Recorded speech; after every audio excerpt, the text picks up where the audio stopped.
Hello, just doing a quick video about TYT and Peter Thiel. TYT has said before that they don't actually read the books they quote from and don't watch the interviews that they take snippets of. This leads to really sloppy journalism and why TYT can't understand why people disagree with them. Zero to One is the best business book of the year when it came out, was voted, and it comes from the class that Peter Thiel actually taught at Stanford. So the arguments are well thought out and taken seriously by everyone in Silicon Valley and the business world at large. However, TYT simply rattles off the most provocative quotes and remains completely ignorant about what Peter Thiel is actually trying to say. The first quote is about monopoly and why it is good. TYT says something about how Adam Smith would disagree, Adam Smith thought it was wrong, that Peter Thiel's a total hypocrite because he's a libertarian who likes monopoly. But that's not what's going on. Peter Thiel mentions that him and Adam Smith would agree that monopolies are bad, but the specific institutions he's calling monopolies in this specific section is anyone who innovates. When Apple created the first working smartphone, they, by definition, had a monopoly. They were the only ones producing smartphones. However, when Google and Samsung entered the business, Apple had to, push prices down. They had to spend more money on developing the product, on advertising the product. And while this is good for people, it's bad if your goal is to make a great business that makes tons of money.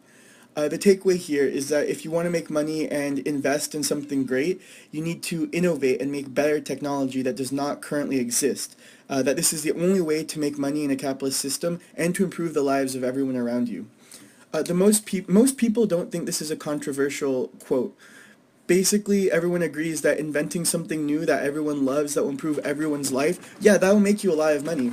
But TYT doesn't actually look into the quote. They just put up that tiny little snippet and then allege hypocrisy and move on.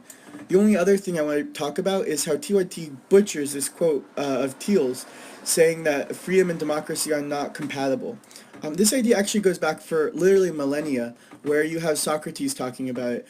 Even our founding fathers were terrified of democracy. That's why they instituted such long terms in the Senate of 6 years and instituted the Electoral College. Most people don't know, but a lot of people were fighting for one-year elections. Every year, the Senate and the House would have to be elected again.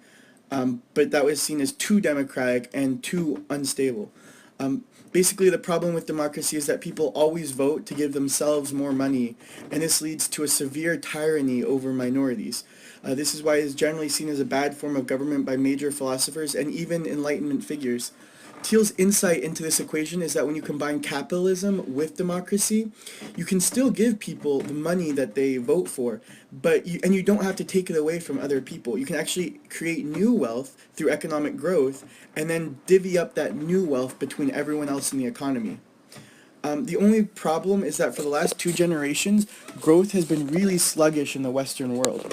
This is why we see strife in Greece, why British and American electorate are worried about immigration and offshoring jobs, and why some factions in the US are starting to get violent.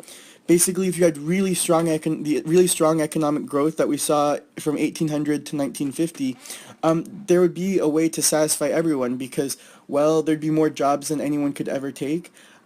There'd be so much wealth that if you took just a little bit of it and gave it to this to Black Lives Matter to make them happy, no one would even notice. But once you get low economic growth and you start taking people's wealth away, then they actually see a decrease in their standard of living, and people do get violent when they see food getting taken out of their children's mouths to give to someone else. Anyways, these are really serious issues facing the electorate at large and how we move forward in a democracy that's not growing. And I wish TYT would do actual journalism rather than just putting up, a 3-second quote and then just calling it stupid and moving on. It's really immature and it's not helping the conversation at all.